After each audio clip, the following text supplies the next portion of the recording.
stage one of the 7-day Tour De Taiwan, which started in the capital Taipei on Saturday, first held in 1987.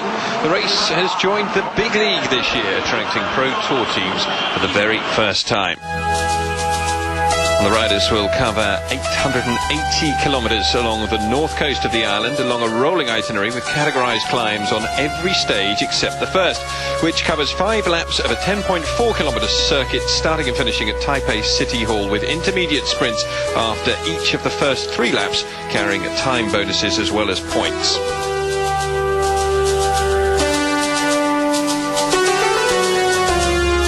There are 94 starters from 20 nations riding for 19 different teams. The Pro Tour team, Saxo Bank, perhaps the most prestigious of them. And as a nervous peloton assembled for that opening stage, the conditions were both cold and very wet indeed. Well, they got off to a very fast start on lap 1 of the 5 10.4 kilometre circuits that we're going to be seeing here around Taipei City. Other team colours you might well be familiar with, along with Saxo Bank, Androni Giocattoli and Francis Desjeux. This race recently upgraded to a 2.1 status.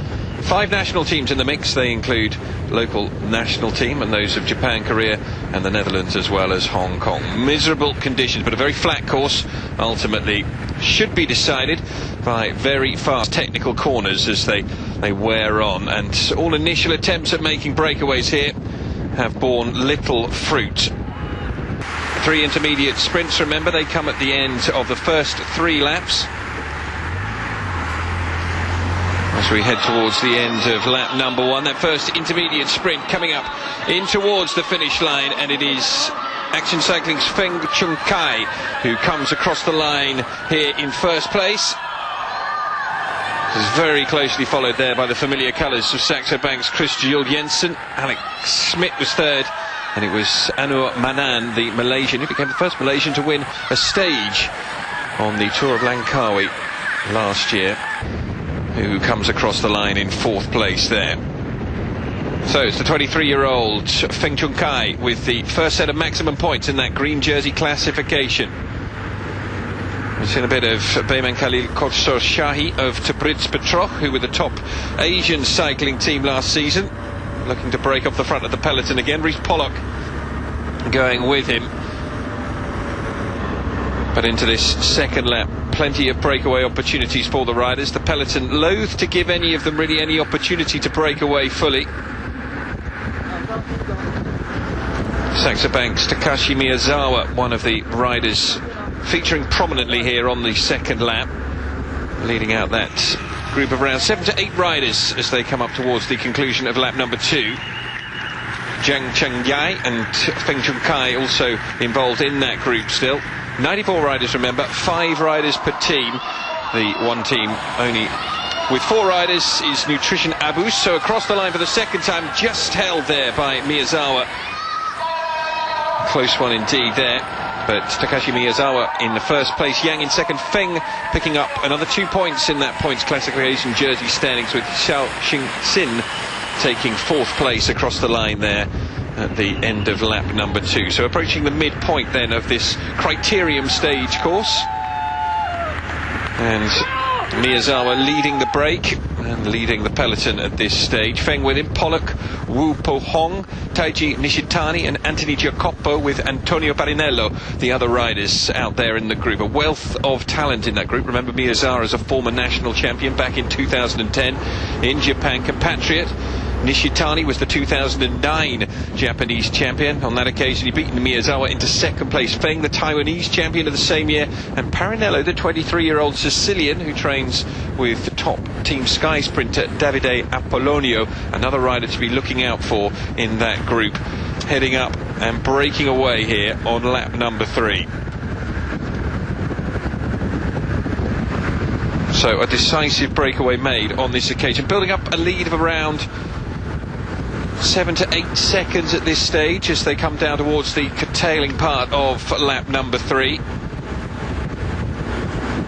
So more time bonuses up for grabs, of course, and also a maximum of 5 points as far as the points jersey is concerned. The points jersey, of course, green in colour here in the Tour de Taiwan. And good work being put on the front here. Good to see two Pro Tour teams here in the shape of Androni and both Saxo Bank, and plenty of talent in this breakaway group, as we said already, with Wu Po Hong as well, one of the top Asian youngsters currently involved in pro cycling. So just taking a foot off the gas, Giacopo and Pollock not too interested in going for the points for the intermediate sprint, but as things currently stand, quite content in the end to ensure that they do push across the line for that sprint in. And it means that as they come across the line for that third time, Feng picking up the maximum points once again, Miyazawa in second, this time Wu coming home in third, and it's Nishitani of Japan, and the Japanese national team as well represented here, who comes across the line. So now concentrating into the final couple of laps here. Cyclist number 1 at 5-2, Wu Po Hong of the team Santa Marina, rounding up towards the final part of this race, and the peloton's been working very, very hard to track back in this breakaway of 7 riders.